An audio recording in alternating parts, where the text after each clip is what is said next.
7 theme parks across 8 days? Here is the top 20 attractions I'm most looking forward to on my upcoming Coaster Breaks trip across Belgium, Germany and the Netherlands. The parks that will feature in this trip are Plopsaland de Pan, Walibi Holland, Walibi Belgium, Toverland, Efteling, Movie Park Germany and of course the legendary Phantasialand. Let's get into it. We kick off this list with Mystery Castle, Phantasialand's indoor drop tower. Now I've got to admit, I have an addiction to the whole mystery of walking through an indoor queue line and riding a completely enclosed attraction, not knowing what's around the next corner. And having only seen the queue line for this ride, I've set myself up perfectly to find out what the ride is all about. One thing I do like is the general presentation and the scale of the tower. It appears to dominate the skyline of the park but still doesn't look out of place. I have heard how this ride has a long and a short cycle, so we can only hope that we get a longer ride. But either way, I don't think this ride will disappoint. At 19th place, we have Merlin's Quest, one of Toverland's newer attractions. This ride is possibly one of the best blends from going outside to inside due to the incredible landscaping of Avalon. When I go to parks, sometimes I do admire the search for the best themed bench in the park. For example, It's a Small World at the Disney parks. There's nothing better than a lengthy theme to sit down to break up the day. Again, it's been way too long since I've last seen a POV of this, so it's going to be a great surprise again. I just remember a lot of smoke and a great atmosphere. I'm sure it's going to be one of them rides that I'll need to do more than once to truly appreciate everything. 18th place goes to Excalibur, an extremely well-themed river rapids at Movie Park Germany. Whilst this ride is beginning to show its age with the underside of the rockwork coming through, it has some great immersive elements to it. For example, the actual queue loading area is completely enclosed and looks absolutely stunning to experience. It's one of the very few rapids that has 360 theming with minimal other parts of the park visible, which really helps the immersion. Can't quite remember if there are many soaker elements to it, but the soundtrack is also up there as one of my all-time favourites. 17th spot is probably the ride I know the least about on this list, and that is the dark coaster called Van Helsing's Factory at Movie Park Germany. Whilst you aren't actually allowed to film on the rides now at the park, I've tried my best not to view any POVs that are around as well as the queue line to once again keep things a surprise. Personally, I love Cobra at Polton's Park, so having an indoor themed alteration of Cobra can only be enjoyable. Will this become a top 20 or 30 coaster for me? Probably not, but it's one of the few rides I'm actually looking forward to at Movie Park Germany. Troy comes in at 16 and holds a certain place in my heart on this list. Usually I'd never put a wooden coaster in a top anything, and quite frankly I despise wooden coasters due to their roughness and long history for disrupting my lung issues. However, it was roughly 3 to 4 years ago I first heard the Troy soundtrack and I fell in love with it. It has since become my #1 theme park soundtrack, so I'm mostly looking forward to hearing it live for the first time. As for the ride itself, I hear the layout is quite intense and enjoyable, but it's also rough too. It is Toverland's flagship ride, and it's likely that we'll have multiple re-rides on this coaster. If it can squeeze into my top 20, I wouldn't mind, but I'm not expecting anything crazy from Troy. In at 15 is the Deep in Africa Adventure Trail. Yes, that's right, a damn walkthrough attraction is on this list. Obstacle courses of any kind, whether they are simple walkthroughs or fun houses, they have always sparked my interest. I was a huge fan of shows like Fort Boyard, Takeshi's Castle, and even classic CBBC shows like Raven and 50/50. So attractions like these are the closest I'll come to experience that. One thing I really do not see enough of at parks are interesting, quirky walkthroughs like this. And this one genuinely looks like quite a trek to get through to. Also, if I'm allowed to film during it, let's just hope someone falls over and I get to capture a golden moment of the trip. With Phantasialand being a park just packed with top tier attractions, this walkthrough may be the most likely attraction on this list that we just do not fit into the schedule. Let's just hope we get a nice quiet day. At 14 is a dark ride that gets heavily overlooked by the other world-class shooter in the park, Challenge of Tutenkhamon. This is the target-based shooting dark ride at Walibi Belgium. This was mentioned in my Twitter series Dark Ride December because of its unique ending to a ride. Having 3 potential endings based on your car's total points gives this ride such a high re-rideability value. I'm also an absolute chad when it comes to shooters. I'm far too competitive and I will be #1 on the trip for every shooting ride we do. That's a promise. Goliath at 13 to me is just another filler thrill coaster. I'm honestly not expecting to be wowed by it, but I know it's going to be good fun. The issue I find with Walibi Holland is there are only 3 great looking coasters and then that's it. There's not a huge range of other bits to do. Because of this, Goliath may stand out a little more, but the other 2 notable coasters do place higher for me. I have also done Goliath at Six Flags Magic Mountain, and that is one really strong and intense coaster, so there's a lot to live up to for the name's sake. Again, another coaster that I hope will surprise me. At Plopsaland, I feel like too much attention gets put into RTH that the other attractions don't ever see the light of day. One very underrated looking coaster is Anubis the ride. From what I've seen, this thing really does pack a punch. This Gerstlauer launch coaster could possibly be my number one Gerst for a very long time. Again, it's at another park that doesn't have a huge amount of big time attractions, with it being a family park, so it's likely that re-rides will be happening here as well as RTH. The general facade of the ride is giving Haunted Mansion vibes from Walt Disney World Florida, and the train designs are also fantastic. Can't wait to get on this one.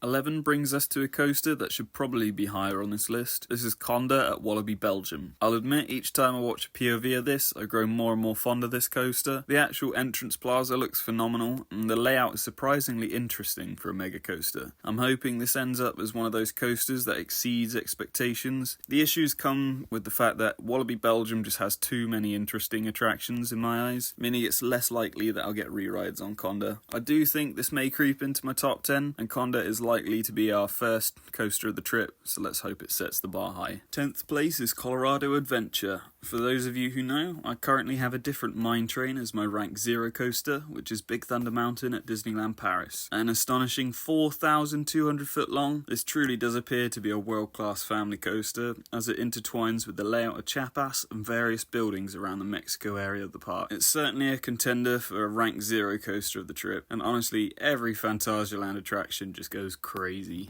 And 9th place, the Smiler. Lost Gravity. This Mack Big Dipper has tickled my intrigue ever since seeing it in various vlogs on opening day. The compact layout looks very enjoyable and the overall theme is quite unusual, but easily the biggest draw to this ride is the nighttime lighting package. Just look at that, absolutely insane. This coaster could be a random contender for a top spot just for purely how quirky it is, and being made by Mack, it should be quite smooth too. It's one of just 2 versions of Big Dipper out there right now, so it will be a great coaster model to add to my cred collection. Number 8 goes to De Vliegende Hollander, also known as the Flying Dutchman. This is the water coaster at Efteling. For a start, this thing is a dark ride, water ride, and a coaster. Quite a complete package already if you ask me, but from what I've seen, this ride has so much soul to it. Starting with an impressively immersive queue line and station, to setting off into the smoky dark waters with just a single lamp on the end of the boat, then enjoying a coaster section with a splashdown. It really will be such a cool journey from start to finish. It just fits so well with the magic and mysticism of Efteling, and I think it deserves its place so high up on this list. At 7, we have the highest placing dark ride on this list, and rightly so. Symbolica at Efteling was considered the best dark ride in the world around the time it opened, and I can certainly see why. For starters, the entrance and show building scale looks insane. There's plenty of indoor queue and pre-shows to gaze at, especially the little opening stairs scene. And then there's not 1, not 2, but 3 variations of this trackless dark ride. With the scale of the park, I don't think we'll be able to do all 3, so any recommendations of which ones to choose would be great. I am very interested to see where this will place in my top 10 dark rides, as there's no denying that it will almost certainly reach a top 5 spot. There's only one way to describe which attraction comes in at number 6.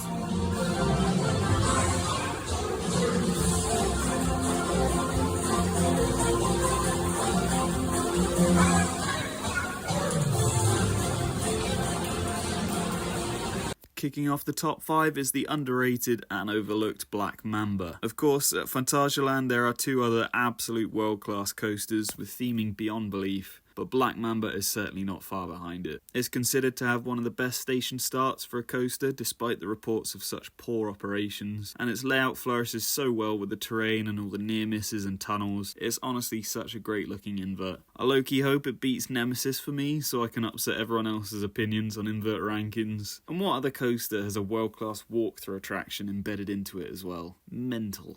We see Untamed at number 4. Right now, my current number 1 is another RMC called Twisted Colossus, and as much as I know it was a great coaster, it was so long ago that I can't actually remember what an RMC feels like. This will be my second ever RMC, but I have a feeling this may hit my top 5. Having recently gained a follow from RMC on Twitter last year, and also taking part as a content creator for the public announcement of their RMC Wild Moose concept, there's no doubt that I'm going to make a connection with this coaster. Whilst it's not exactly the largest and most extravagant RMC out there, they never fail to impress with every single project they make. Top 3 starts with F.L.Y. What can I say? This coaster resides in possibly the best themed area in the world. As well as this, it's one of the more unique coaster types out there too. While it may not be as intense as my good friend Tatsu, current number 3, it takes on more of an adventurous flight with near misses and smoke effects and a great soundtrack. I'll admit I did watch the leaked POV of it, and whilst it looks quite long of a layout, which I'm all for, it didn't actually wow me as such, but I'll never truly know what it's like until I get on that bad boy. One thing I truly cannot wait for is to record my reactions to seeing Rookburg for the first time. Again, being in a park like Phantasialand, there may only be enough time to ride it once, but I'm going to savour every single second I get on it. Second place is Ride to Happiness. There's no surprise it's in here, being widely regarded as Europe's #1 coaster, but for me it just doesn't take #1. Personally, when it comes to coasters, forces don't actually become my top priority. Not to say that I won't absolutely adore this coaster at all, and yes, it could very well become my #1. I just enjoy coasters where I'm completely engulfed in theming. Yes, I know RTH does still have theming, but it's not Klugheim though, is it? I'm yet to do an extreme spinner, but thankfully Plopsaland allows on-ride filming, so a first-time reaction to such a dynamic coaster is a must. I'm hoping for a minimum 3 rides on it, but I swear to God if we get spited, they'll be receiving a very strongly worded letter from myself. And it comes as no surprise that Taron is the #1 spot. It's arguably my #1 bucket list coaster, and a huge reason for me even becoming more of an enthusiast. You've got the general encompassing scenery of Klugheim, an addictive, euphoric soundtrack, and of course, the roar of the second launch. There's just so much to unpack with this ride. I personally don't care that there's no inversions, and I know some people have said that the coaster experience itself is a little underwhelming, but as I said previously, I'm not bothered with forces. I like a long journey around a compact themed area. In honesty, there are just too many great attractions in these 7 parks that I could make a whole video on honourable mentions alone. Of course, there is no guarantee that I'll be able to experience every attraction due to weather, maintenance, or simply not having enough time. But don't forget to come back here after April to watch all the vlogs and see my first time reactions to all these attractions. Huge thanks to everyone who's let me use POVs and footage at these attractions. Their social media links will be down below, and I look forward to seeing you again on this channel in a few months. Peace out.